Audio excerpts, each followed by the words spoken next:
এই accident citizen কেসগুলা প্রায় হাঁদের মানুষগুলা লগেই হয়। দেখলে কীরকম অ্যাক্সিডেন্ট হইলো, এই জাস্ট অ্যাক্সিডেন্ট হইলো।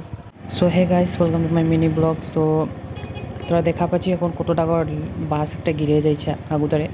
এগুলা তোমার হাঁদের চা বাগানের মানুষগুলা লগে কী কানে হয় ওটা কিন্তু বুঝে না পাচ্ছি। এত টাকার বাস গিরে যাইছে, বহুত মানুষ ঘায়েলও হয়ে যাইছে।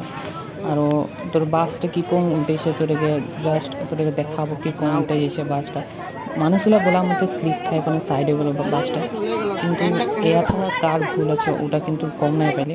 আর মানে মানুষ অতই ভিড় হয়ে গেলো একদম গোটে, আর দেখলে কীরকম মানে পাল্টি খাইছে, কত বেয়াসে পাল্টি খাইছে। আর এইগুলা ঘটনা তোমার হাতের অকল চা বাগানের মানুষগুলা লগেই হয়।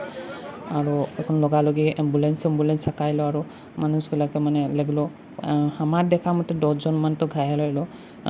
কমসে কম 3টা 4টা অ্যাম্বুলেন্স আছে কোনে ওদেরকে লাগলো। সো তোরা কমেন্ট করে বাতাবি এটা কার ন ভুল থাকে বলে কোনে। সির্ফ দেখবি প্রায় চা বাগানের মানুষগুলোর লোকে এইগুলা ঘটনা ঘটে থাকে। তো এই ভিডিওটার যোগেদি আমি যোনগুলা ড্রাইভার তাদের মানে বাগানের কাম করা মানুষগুলাকে আনে ওদেরকে আমি প্লিজ বলছি, বি কেয়ারফুলি মানে গাড়িগুলা চলাবি, কেনে তোদের মানে গাতে বহুত লোকের মানে জীবন একটা জিম্মেদারি থাকে। তো যখন মানে গাড়ি সাড়ি চলাবি তো ভালসে চলাবি। এখন দেখ কতনাটা মানুষ খাইয়ে লেগেলো, এথাকার তো কেউ রিস্ক নেবে না।